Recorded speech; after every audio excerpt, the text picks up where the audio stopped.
Good morning all. இன்றைக்கி வந்து SI finger print and எஸ்ஓசிஓ அந்த எக்ஸாம் பற்றி பார்க்க போகிறோம். எஸ்ஐ ஃபிங்கர் பிரிண்ட்டை பொறுத்த வரைக்கும் நிறைய டவுட்ஸ் கேட்டுக்கிட்டு இருந்தீங்க. அதோட குவாலிஃபிகேஷன் என்னென்னு. குவாலிஃபிகேஷன் பார்த்தீங்கன்னா நமக்கு இது வரைக்கும் ப்ரீவியஸ் இயரில் இத்தனை வருஷம் நடந்த எக்ஸாம்ஸில் அவங்க குவாலிஃபிகேஷன் 10+2+3 இந்த ஆர்டர் படி நீங்கள் படிச்சிருக்கணும். அந்த டிகிரி வந்து நீங்கள் சயின்ஸ் ரிலேட்டடான டிகிரி படிச்சிருக்கணும் அப்படின்றத மட்டும்தான் மென்ஷன் பண்ணியிருக்காங்க. அதர்வைஸ் அவங்க இந்தந்த மேஜர்ஸ் வந்து நீங்கள் எடுத்து படிச்சிருக்கணும் அப்படின்னு ஸ்பெசிஃபிக்காக மென்ஷன் பண்ணி கொடுக்கல. இன்னொன்று பார்த்தீங்கன்னா SOCO, scene of crime officer. Scene of க்ரைம்ன்றது ஒரு அஃபென்ஸ் நடந்த இடத்துல என்னென்ன எவிடன்சஸ் நம்ம கலெக்ட் பண்ண முடியும், அங்கே ஃபிங்கர் பிரிண்ட் எடுக்கலாம், இல்லை ஒரு டவர் டம்ப் எடுக்கலாம், என்னென்ன எவிடன்ஸ், இல்லை பிளட்டை வச்சு எடுக்கலாம், முடி எடுக்கலாம், ஒரு டிஎன்ஏ டெஸ்ட்டுக்கான விஷயங்கள் எல்லாம் எடுக்கலாம். இது பார்த்தீங்கன்னா உங்களுக்கு ஃபிங்கர் பிரிண்ட் இன்வெஸ்டிகேஷனுக்கு ரொம்ப ஹெல்ப்ஃபுல்லாக இருக்கிறதுக்காக தான் இந்த சீன் ஆஃப் க்ரைம் ஆஃபீஸர்ன்ற ஒரு போஸ்டிங் வந்து உருவாக்கியிருக்காங்க. இது பார்த்தீங்கன்னா நமக்கு இது வரைக்கும் எக்ஸாம் நடக்கலை. மேபி இந்த இயரில் மிட் ஆஃப் த இயரில் நமக்கு நோட்டிஃபிகேஷன் வரலாம்.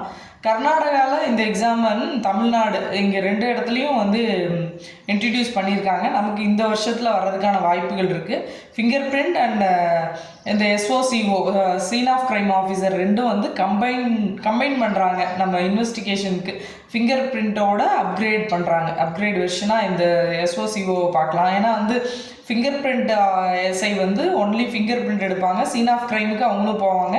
எங்கெங்கே ஃபிங்கர் பிரிண்ட் கிடைக்குதோ அதெல்லாம் கலெக்ட் பண்ணுவாங்க. இந்த எஸ்ஓசிஓ ஆஃபீஸர் வந்து ஃபிங்கர் பிரிண்ட் இல்லாமல் அடுத்தடுத்து இன்வெஸ்டிகேஷனுக்கு என்னென்ன ஹெல்ப்ஃபுல்லாக அவங்களால பண்ண முடியுமோ அது எல்லாத்தையுமே எடுப்பாங்க.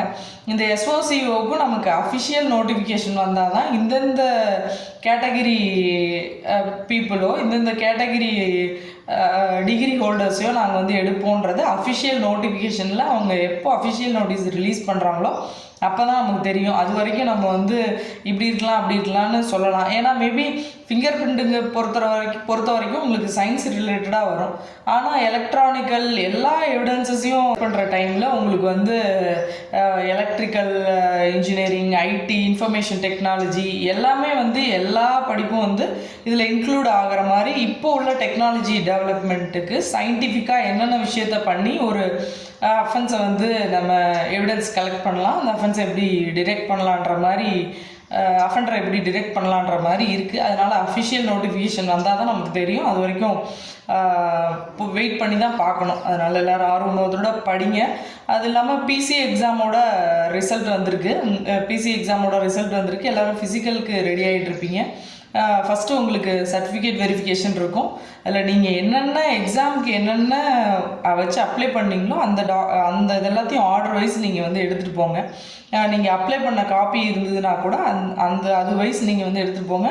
எக்ஸ்ட்ரா சர்டிஃபிகேட் புதுசாக நீங்கள் ப்ரொவைட் பண்ணால் ஏற்றுக்க மாட்டாங்க. என்னென்ன கொடுத்தீங்களோ அதை எதையும் மிஸ் பண்ணிட்டு போயிடாதீங்க. அது எல்லாத்தையும் கண்டிப்பாக எடுத்துகிட்டு போயிருங்க. அடுத்தது ஃபிசிக்கல் மெஷர்மெண்ட் டெஸ்ட் இருக்கும். அடுத்தது பிடி அண்ட் எஃபிஷியன்சி டெஸ்ட் இருக்கும். இது எல்லாத்துக்கும் நல்லா பண்ணுங்கள். நான் ஆல்ரெடி ஃபிசிக்கல் டெஸ்ட்டு ரிலேட்டடாக ஒரு வீடியோ போட்டிருக்கேன். நான் அடுத்தது என்டியூரன்ஸ் அண்ட் எஃபிஷியன்சி டெஸ்ட் ரிலேட்டடாக டீட்டெயில் சொல்கிறேன்.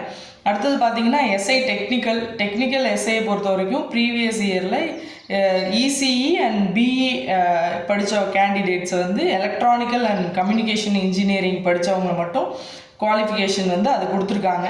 மேபி வர்ற இயரில் வந்து அதுலேயும் சேஞ்சஸ் இருக்கலாம். இது வரைக்கும் அது அந்த மாதிரி தான் எஸ்ஐ டெக்னிக்கல் அப்படி தான் வந்து சூஸ் பண்ணியிருக்காங்க. எல்லாருக்கும் ஆல் தி பெஸ்ட். நீங்கள் SI normal SI LNO1 AR TSP அந்த எஸ்ஐ ட்ரை பண்ணுங்கள். ஃபிங்கர் பிரிண்ட் அண்ட் டெக்னிக்கல் இந்த SOCO எல்லாமே ட்ரை பண்ணுங்கள். ஏன்னா வந்து எந்த எக்ஸாமுக்கு நீங்கள் குவாலிஃபைடோ அதை ஃபாலோ பண்ணி ட்ரை பண்ணுங்கள். அஃபிஷியல் வெப்சைட்டை எப்பவும் செக் பண்ணுங்கள். எல்லாருக்கும் all the best. Thank you all.